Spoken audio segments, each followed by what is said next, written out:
કેશોદના પંચાળા ગામે ઘરમાં સુખ શાંતિ લાવવાની લાલચ આપી દુષ્કર્મ આચરતા ગુનો નોંધાયો છે. કેશોદના પંચાળા ગામે ઘરમાં સુખ શાંતિ આવશે એવી લાલચ આપી તાંત્રિક વિધિ કરવાના બહાને ફરિયાદીના ઘરે પહોંચી બળજબરીથી શરીર સંબંધ બાંધી દુષ્કર્મ આચરી બદનામ કરવાની ધમકી આપી ગાલ પર તમાચો મારી ધમકી આપતા ભોગ બનનાર મહિલાએ કેશોદ પોલીસ સ્ટેશનમાં રણજીતભાઈ બદાભાઈ પરમાર રહેવાસી પંચાળા વિરુદ્ધ ફરિયાદ નોંધાવતા કેશોદ પોલીસ સ્ટેશનના પોલીસ ઇન્સ્પેક્ટર પીએ જાદવ દ્વારા ભારતીય ન્યાય સંહિતાની કલમ 64(115)(2) હેઠળ ગુનો નોંધી તાંત્રિક વિધિ કરવાના બહાને મહિલા સાથે દુષ્કર્મ આચરતા રણજીતભાઈ બદાભાઈ પરમારને ઝડપી લેવા પોલીસ ઇન્સ્પેક્ટર પીએ જાદવ, પોલીસ કોન્સ્ટેબલ સંજયસિંહ, કલ્યાણસિંહ ઝાલા, રોહિતભાઈ મોહનભાઈ ભંભાણા દ્વારા ચક્રો ગતિમાન કરવામાં આવ્યા છે.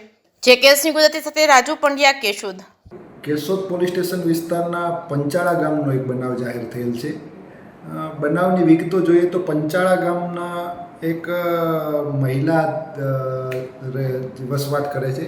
મહિલાને તેના પતિ સાથે અણબનાવ રહેતો હતો અને ઘરમાં અવારનવાર ઝઘડાઓ થતા હતા. મહિલાઓને લોકોમાં વાતવાતથી એવું જાણવા મળેલ કે ગામના છે કે રણજીત બધા પરમાર કરી એ તાંત્રિક વિધિ કરે છે અને આ તાંત્રિક વિધિ કરવાથી પોતાના ઘરમાં સુખ શાંતિ થશે અને પોતાને કોઈ ધંધો રોજગાર નહોતો તો ધંધો રોજગારમાં પણ કોઈ બરકત થશે.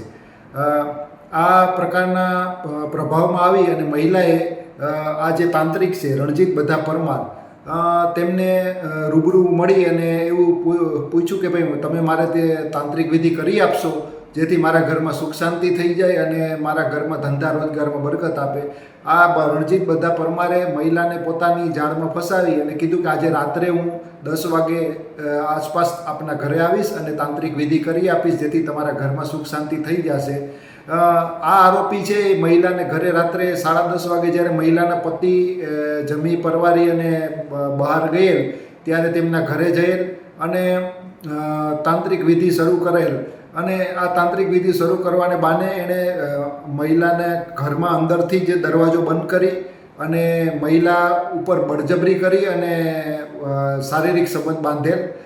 ત્યારબાદ મહિલાએ આ બાબતે શું કહેવાય સામે રેસિસ્ટ કરેલ તો આ તાંત્રિકે મહિલાને એવી ધમકી આપેલ કે જો તું કોઈ પણ વ્યક્તિને આ બાબતે જણાવીશ તો તારી ખૂબ બદનામી કરી દઈશું.